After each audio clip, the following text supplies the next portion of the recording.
If you're over 60 and your legs have started feeling weaker, don't assume that walking more is the only answer. You may be doing something every day that is good for your heart, but not doing enough to rebuild the strength your legs need to keep you independent. And there is one surprisingly simple exercise that targets the exact muscles you rely on when you stand up, climb stairs, get out of bed, or rise from a chair. The best part? You don't need a gym, expensive equipment, or complicated movements. But before you try it, there's one important mistake many older adults make that can reduce its benefit, and in some cases make the movement less safe. Stay until the end, because I'll show you exactly how to do it, how to make it easier if your legs are weak, and how to gradually make it more challenging as your strength improves. Struggling to get up from a low chair, feeling your legs burn after a single flight of stairs, or noticing you can't walk quite as far as you used to, most people file this under just getting older. But here's the truth worth sitting with. This often reflects genuine, measurable declining leg strength, something called sarcopenia, not an inevitable part of aging itself. If any of that sounded uncomfortably familiar, you're exactly who this video is for. Walking is genuinely good for you. It improves endurance, supports circulation, and keeps you moving throughout the day, day after day, year after year. But here's the surprising part. Walking alone often doesn't provide enough resistance to actually rebuild strength in muscles that have already weakened over time. Your legs need real load to grow stronger again, and a flat, steady walk simply doesn't challenge them the same way. Here's the one exercise that deserves your attention more than almost anything else: the humble chair sit to stand. It sounds almost too simple to matter, but that's exactly what makes it so effective. Standing up from a seated position directly challenges your thighs, hips, and glutes, the exact muscle groups responsible for getting you out of a chair, up a flight of stairs, or off the toilet without struggle. Unlike walking, which mostly involves smooth, low-resistance movement forward, sit to stand actually asks your muscles to lift your entire body weight against gravity, repeatedly, which is precisely the kind of resistance training that rebuilds genuine strength over time, not simply endurance alone, the way a casual stroll typically does. This particular movement matters so much for seniors because it mirrors real, everyday life almost perfectly, in a way most gym exercises never will. Every time you stand up from a chair, get out of your car, or rise from the couch, you're performing some version of this exact motion. Practicing it deliberately, as an exercise rather than an afterthought, strengthens exactly what you need for functional independence, not gym mirror muscles, but the strength that keeps you steady, confident, and capable of doing what you actually need to do every single day without hesitation or fear of falling. And here's the best part. You don't need any equipment at all, just a sturdy chair and a few minutes of your time each day. Here's why this specific movement matters so much when your legs feel weak. Every time you rise from a chair, you're training the exact strength needed to get up from bed in the morning, climb a flight of stairs without gripping the railing for dear life, or step up onto a curb without hesitation or fear of stumbling forward suddenly and losing balance. This isn't abstract fitness, it's functional strength, directly tied to the real movements that determine whether you stay independent or start needing help with everyday tasks like getting dressed. Repeating this simple motion again and again teaches your body to trust itself in exactly the situations where weak legs cause the most trouble. After 60, muscle naturally declines year after year, making ordinary movements progressively harder without you fully noticing the shift. This is why targeted resistance becomes increasingly important. Strength directly determines function, and function is what preserves your independence. Let's turn this into a real self-assessment right now. Sit in a regular chair, cross your arms over your chest so you can't use them for help, and try standing up using only your legs.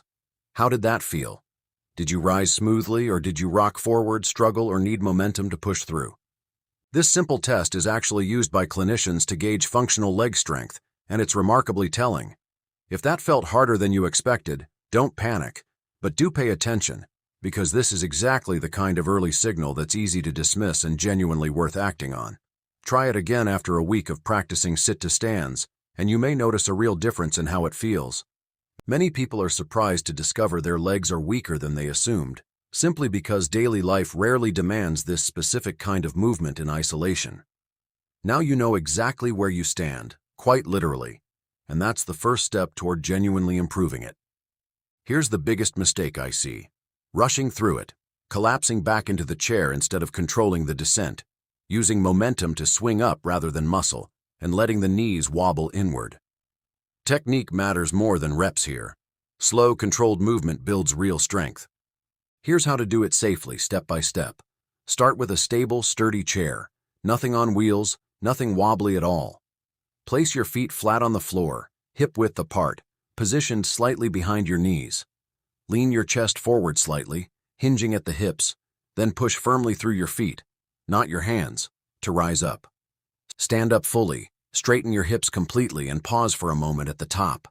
Then lower yourself back down slowly and with control, rather than dropping into the seat. Breathe out as you stand. Breathe in as you lower down. Keep your posture upright throughout, and if you're just starting out, have a wall, counter, or sturdy furniture nearby for extra support and genuine confidence while you build strength. If your legs are very weak right now, that's completely fine. Start with an easier version, and don't feel any embarrassment about it. Use the armrests for light assistance at first. Choose a taller chair that requires less range of motion. Do fewer repetitions than you think you should. Or even practice partial stands that don't require rising all the way up.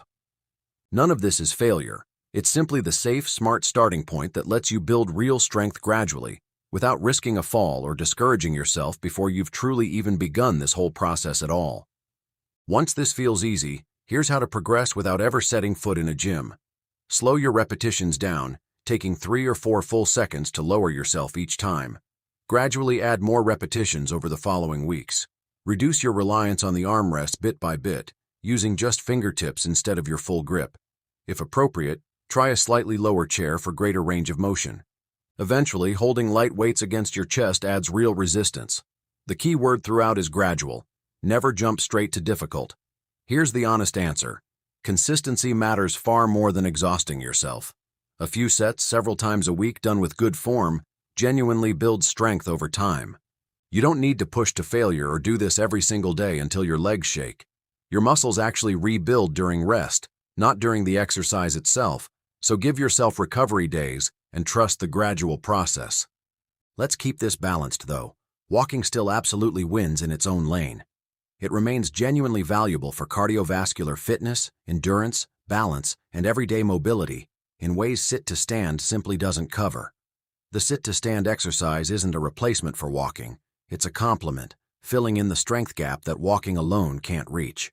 You genuinely need both working together for complete, well-rounded mobility as you age.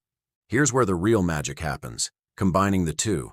Walking builds your endurance, keeps your heart healthy, and supports balance through repeated movement. Sit-to-stand and similar resistance exercises build the actual muscle strength your legs need to power through daily tasks quite properly. Together, they cover 2 entirely different needs that neither one handles well on its own. A few walks each week paired with a few sessions of strength-focused movement creates a far more complete routine than either practice ever could alone. If your knees hurt or your balance feels shaky, this can still work for you, just modified. Keep a chair or counter within reach at all times, move through a smaller range of motion, and don't push into pain. Some people genuinely need a slower progression or guidance from a physical therapist before attempting harder variations, and that's completely reasonable, not a setback. If you have significant knee, balance, or joint concerns, check with your doctor before starting, so you know exactly what's appropriate for your specific situation. Here's a simple 7-day challenge to actually get started with today. Each day, practice 5 to 8 slow, controlled sit-to-stands, using support if you need it. No rushing, no chasing big numbers at all right away or straining yourself unnecessarily. Focus purely on control, not quantity. That's genuinely it. After a week, come back and tell me in the comments how it felt on day 1 versus day 7. I guarantee you'll notice a real difference, and I'd love to hear about it. While you're building strength, please don't push through certain warning signs along the way. Chest pain, severe shortness of breath, fainting, sudden weakness, significant dizziness, or sharp pain during the exercise are all reasons to stop immediately and seek medical evaluation right away, no exceptions. This isn't the moment to power through for the sake of finishing your reps. Your safety always comes first, and these symptoms deserve a doctor's attention, not a workaround. Here's the takeaway I want you to walk away with. Being over 60 does not mean weakness is inevitable, no matter what you've been told your entire life up until now. Your legs can genuinely get stronger at any age, starting from wherever you happen to be standing right now, today, this very moment. Consistent strength building supports the mobility and independence you value so much. Stronger legs mean chasing grandkids, traveling without hesitation, and simply keeping doing the things you love, on your own terms, for as long as possible.